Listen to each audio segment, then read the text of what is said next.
Tevin Kittoe. Today's guest is the popular UK-based podcast host on a mission to feature 1,000 Black British changemakers in an effort to eradicate racial inequalities and inspire a generation of Black British leaders. Tevin will share insights about his work and his superpower. I'm your host, Devin Thorpe. Welcome to the Superpowers for Good show, where we empower you. Tevin, thank you so much for joining me for this conversation today. It's great to connect across the pond and to learn what you're doing. Yeah, thank you for inviting me onto the podcast. I'm very honored, in fact, to be here. So thank you very much for the invitation in the first place. I'm the one who's honored to have you, Tevin. I understand you've got a podcast, 1,000 Voices, and you're focused on, kind of many of the same kinds of things I'm focused on. Tell us about your podcast. Yeah, for sure. So 1,000 Voices is a podcast where on a mission to interview 1,000 Black British changemakers. It's something I started... I've had the idea for a while, to be honest. It was something I've been wanting to do for years. It's not something I just woke up and thought, okay, I'm going to start this podcast. No, I was sitting on it for a hell of a long time. And what I came to realize over a period of a few years, probably, through when I was going on a journey of self-discovery, I came to realize it was through a fear of failure. I didn't want to start and it doesn't go properly and then all of that jazz. But then something happened. I think I was reading a book and I feel like self-awareness is such a powerful thing. And I was reading a book and I've even forgotten the name of the book, which I should have double checked. So I've forgotten the name of the book. And if I remember it, I'll send over the name to you later on. But it was so good. And the book was talking about where a fear of failure comes from. And it spoke about, comes from perfectionism, then it delved into childhood and talking about where that's come from, etc., etc. But I was reading that and developing that sense of awareness and really realizing why I was putting it off, kicked me into motion. So then that was December 21 and I launched the first episode in February 22. And since then, as of right now, 42 episodes have been released. What we're trying to do with the podcast, like I said, so is interview 1,000 Black British changemakers. People, I'm trying to make it as diverse as possible. So to get people from all sorts of different backgrounds. I want people in all different industries, from all different, growing up in different types of areas, different class or social standing, very diverse, but people to come and to tell their stories of change, for people to come and to talk about how they're driving change in their places of work, how they're driving change in their business, how they're driving change in their communities and so forth. So yeah, it's been amazing. We spoke with some really cool, really inspirational people doing some really good work. And yeah, it's been going good so far.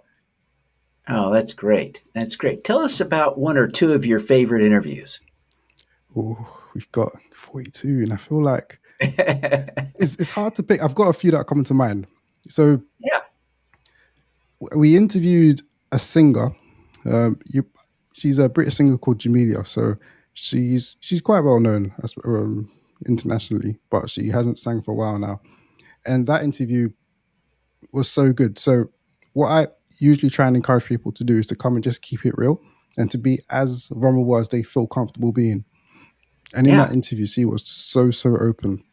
And I loved it because you get to see a different side of someone. You see her on TV singing and doing what she's doing, but you don't always necessarily get to see what she's like behind the cameras, what she's like in her own personal life. And that was so good because she really opened up and we spoke about some challenges that she's been through in her personal life. We spoke about her music journey, some of the highlights, some of the low points. Definitely a very memorable conversation. That was when I interviewed, there's so many. I interviewed a woman called Natalie Campbell. So I don't know if you have this over in the States, but in the restaurants, in the UK, almost every restaurant, when you order water, they send it over in a glass bottle, and it's called Bellu water. I don't know if you may not have it. I don't know if it's in the States or not, but the UK is every restaurant you go to. So she's the CEO of that business, and she was telling her story, and she's been running businesses since she was about 16, 17, and been doing it her whole life as a founder and then now as a CEO. But in every single business and thing that she's done, there's always been a social angle behind it. There's always been a bigger purpose behind everything she does.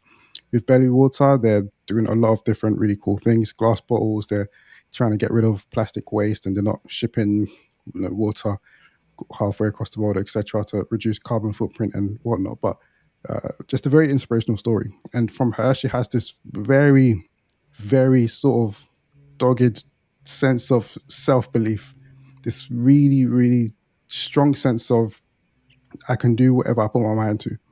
And so she's got that very strong social angle. Everything she's ever done has been for to every business she's ever run has always been because she has some kind of a bigger purpose behind it, and she wants to help or benefit some other people. But at the same time, she has that crazy level of self belief that I can do whatever I want to do. And I'm a big believer in having that level of self belief, even to level where some people might call it delusion, where you've got to really back yourself and believe in what you're doing. And I feel like that's a prerequisite to be.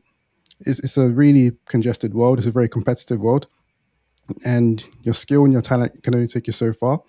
Your hard work, of course, will take you even further.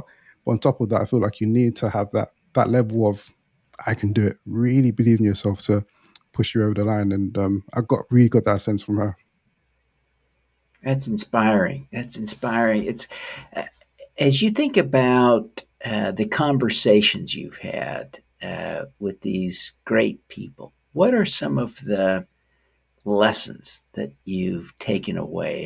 Have you found yourself consciously learning something that maybe you've tried to implement in your life or your patterns? Lessons, there's plenty lessons I take away. What I've tried to move more towards with the interview. So when you start off, I don't know if it was like you with the podcast, when you started off your one, and at the start you're maybe worried about things being perfect. You're not necessarily actively listening. You already got your question ready next and that kind of thing. And I've tried to move away from that and to more actively listen and respond to whatever they're saying to me. And in doing that, I've been able to internalize and take on board so much more. And one thing I've really noticed is that with everybody I've interviewed, so they have different, very, some of them are very well known, some are not very well known, as they're not very well known, to be honest, at all. But not that it takes away from their work, it's just that they don't might not have like a massive social profile. But all of them are inspirational in their own right, and there are people around them, whether it's their community, whether at their place of work, it might be a corporate professional, whether they're more famous or whatever. They have people they inspire people is they inspire people. Sorry, and what I've realized, one common denominator between all of them is that they they're vulnerable to some degree. They open up and they share pieces from their own story. So the two examples I gave you, for example, Jamelia and Natalie Campbell.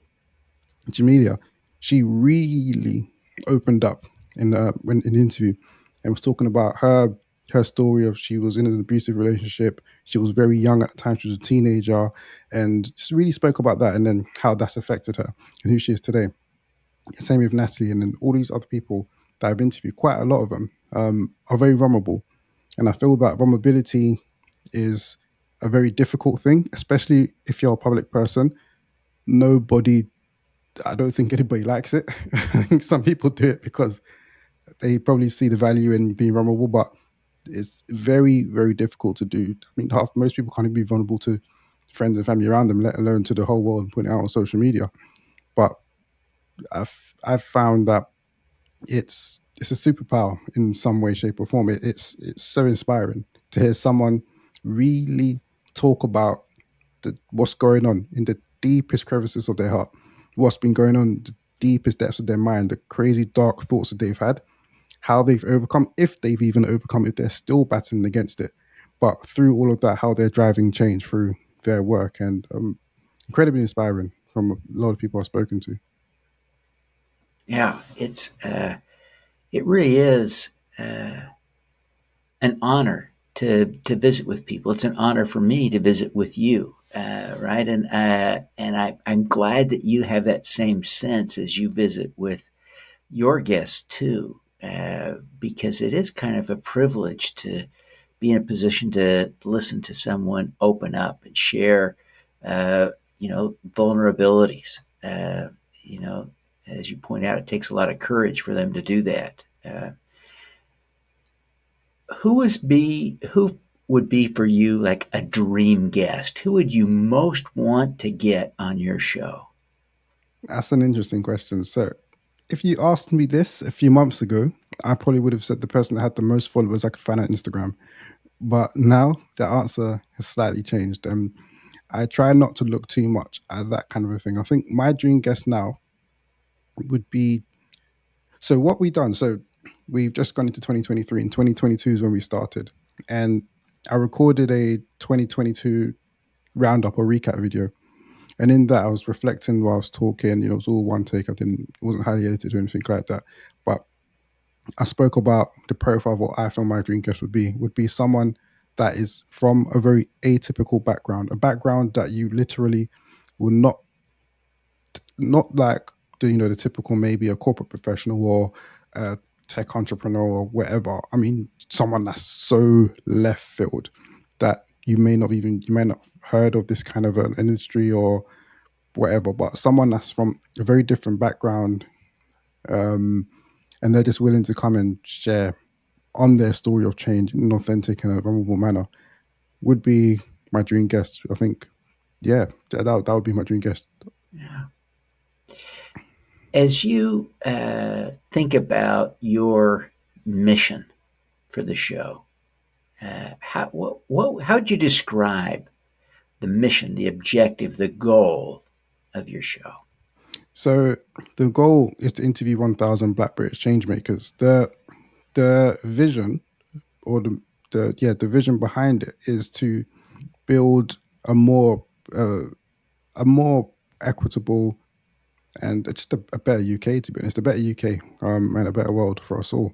I'm a strong believer that until every marginalized group is good, then nobody really is good. And I feel that we need to do more to support communities that have whatever issues that they have. So within the UK, for example, um, if we're talking in terms of Black Britons, there's a number of different inequalities that are prevalent from the what's it called, from the death rates of Black mothers when they're giving birth. I think it's 5 times, 4 or 5 times out, depending on the source that you're looking at.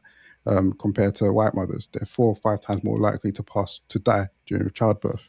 There's exclusion rates. There's exclusion from school rates. There's stop and search from the police rates. There's disproportionate sentencing for the same kind of crimes, but then just based upon the part of color of their skin and their background, they're on average being sentenced to longer in prisons and whatnot. There's these are just a few that have come to mind. There's a hell of a lot of crazy inequalities that need to be tackled, and I feel that a lot of the issues that we have in the UK stem from the stories that we tell ourselves, and that's where 1,000 Voices originally that's why I originally wanted to do it. I wanted to get people on to come and tell more positive stories.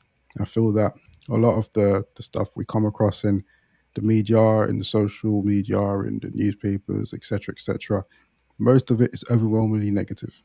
And that's, if we're talking in terms of Black Britons, yes, it's overwhelmingly negative. Just in general, the news is overwhelmingly negative, and we need to do more to get more positive stories out there.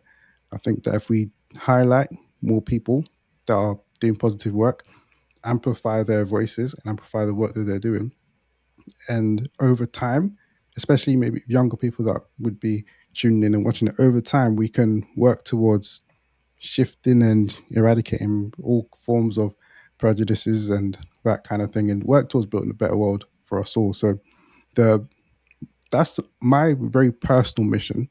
Outside of 1,000 Voices, my personal mission is literally to build a better world for us all. 1,000 Voices is an avenue that I'm using right now, and that's targeted towards Black Britons. But for everyone, and that Black Britons, because that's I've got experience in that. Clearly, that's. But Mhm. my personal mission is through whatever avenues I'm going to be using later on in my life, build a better world for us all. I've run businesses in the past. I've done things in the past that all point towards that kind of thing. I was a youth leader for 6 years, volunteering for free, because that's just something I believe strongly in. I ran a business a few years ago, which was an online men's fashion retailer selling ethically made fashion from independent designers. And in that, We was getting designers from all over the world, different countries, and again, we're just trying to support these designers, make sure the clothing and everything has been ethically produced, because you hear these horror stories about some of the crazy practices that are being used in some of these countries, and primarily developing countries, and then deaths and crazy human rights issues and that kind of thing. And then when you learn about it, I'm like, that's not right. We've got to do something to challenge that. And that's why I ran that business back then. Unfortunately, it didn't work out the way I wanted it to work, but learned a hell of a lot from it. And 1,000 Voices is the next step within that direction. But in the future, I'm sure there'll be more things. But it's all towards just, if I see something and I don't like it, and I feel like there's something that we could do about it, then yeah, there'll be other things in the future as well.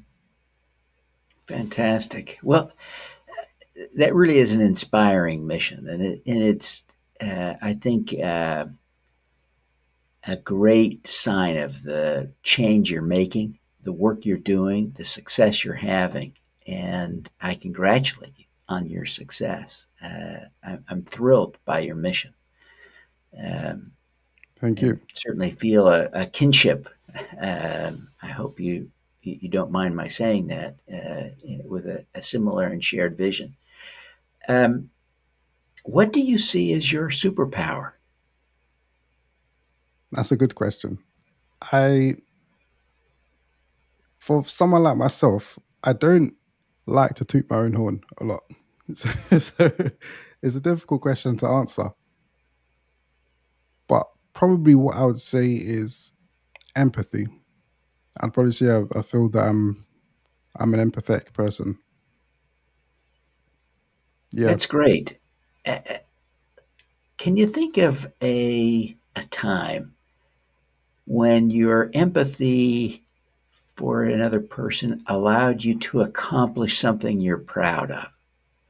An example where that really came into play and you say, "Oh wow, yeah, I really accomplished something because I was able to employ my empathy, feel what someone else was feeling."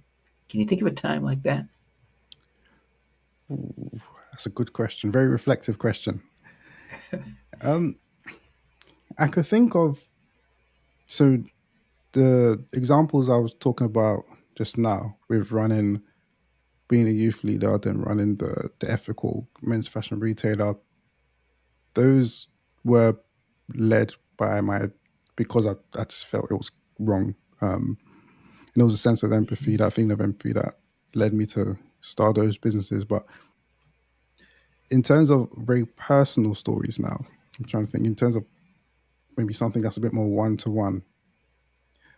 I have I've done like things like, for example, I remember one time I was with well, she's my wife now, but back then my girlfriend, and we were out in Oxford Street, so central London.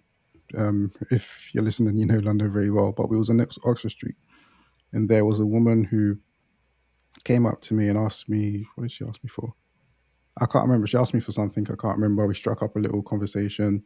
She didn't look very well, but I try not to judge a book by its cover. I don't really like doing that. But you could tell there was something up with her. She was troubled in some way, shape, or form. But struck up a conversation. I can't remember exactly what it was she asked me for, but it was a decoy, and she didn't really want to ask me something straight up. Um, and then I just came to realize that she had moved over to the UK not long ago, had been lied to. She thought she was coming to work. Instead, she was just been lied to, and she's homeless and she's got children, which I thought was nuts. So I remember we took her to a shop. We got her some food. Um, but gave her a little money so she can buy some clothes for her and her children, and then just tried to give her some numbers, like call this number. She had a phone. Call this number. Call them. They'll be able to help you. There was a bit of a language barrier, so I don't think she even knew you could do any of this sort of thing. Like, but do this, Yeah, do that, and get some help, because you can't be out here on the streets in central London with our children. Um, and I just felt that was wrong. I don't wasn't really comfortable with the fact that she was here, had been lied to, and was now, essentially begging for help. But I guess that was led by, so I just felt inside of me that something is up, and let me. So we were in a rush to go somewhere, but I was like, let me just stop and let's have a talk here. So I guess yeah, that was the empathy that led me to stop to talk to her in the first place and to do the other stuff afterwards. Yeah, that is a profound example of empathy.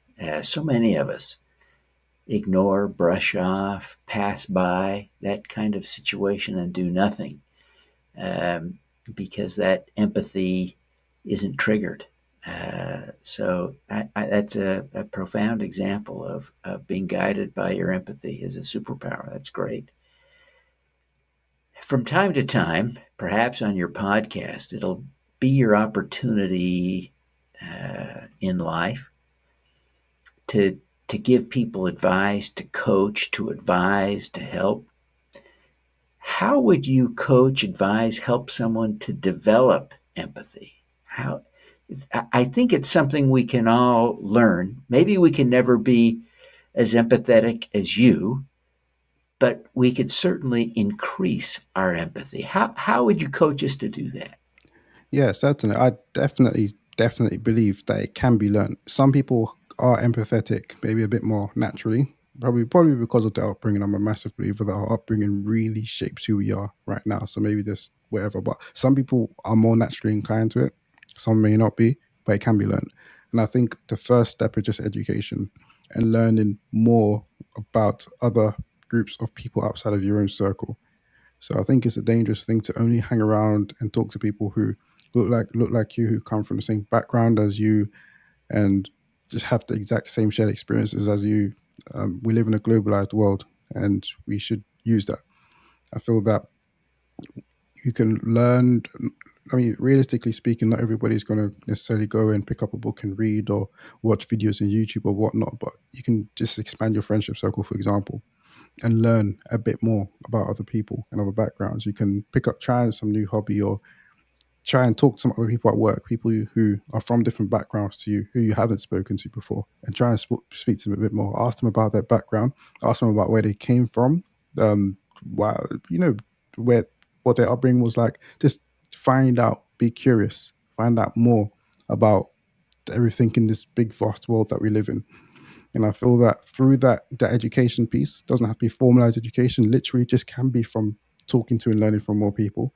But through that, you you I believe is a strong step in helping you to develop that sense of empathy when you understand some more. Yeah, um, that is, I think, a great point. Well, Tevin, it's been great to have you on the show. Thank you for all that you've taught me. I'm humbled. I'm sitting here thinking, man, Tevin does this so much better than I do. But it's great to have you on the show, and I'm grateful for the opportunity to learn from you. And I want to celebrate you.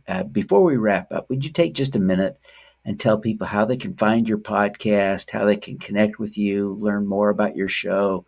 I think you're also on YouTube, so be sure to tell people, how to find you. For sure, for sure. And quickly before I do that, I want to echo that back to you, Devin. I can't believe you haven't made this joke yet, Tevin and Devin. But I want to, Yeah, I want to echo that back to you. And it's been an honor. So thank you very much for inviting me here in the first place. I've really enjoyed it. It's been very reflective. So thank you so much for inviting me here and giving me the platform to come and share some of the work that we're trying to do. So we've 1,000 voices. So we've got the podcast available on all major podcasting platforms, but on YouTube as well. The channel is 1,000 Voices UK on YouTube. So that's number one. The number is 1,000 and 1,000 Voices UK. We're on most major social media platforms at 1,000 Voices UK. Again, the 1,000 is numbers, 1,000 Voices UK, all one word.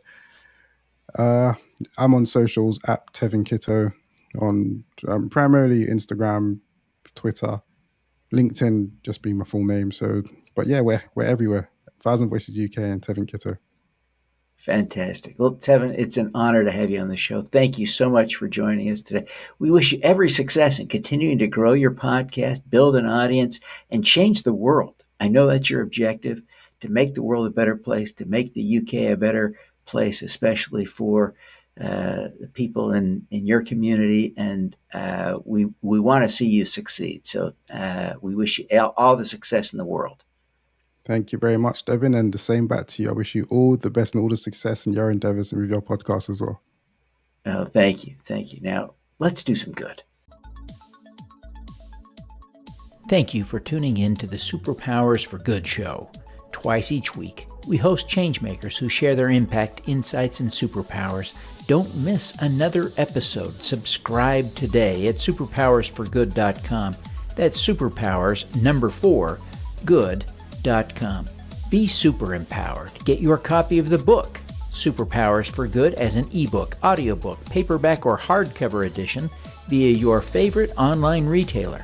Interested in having me speak to your company, organization, or association?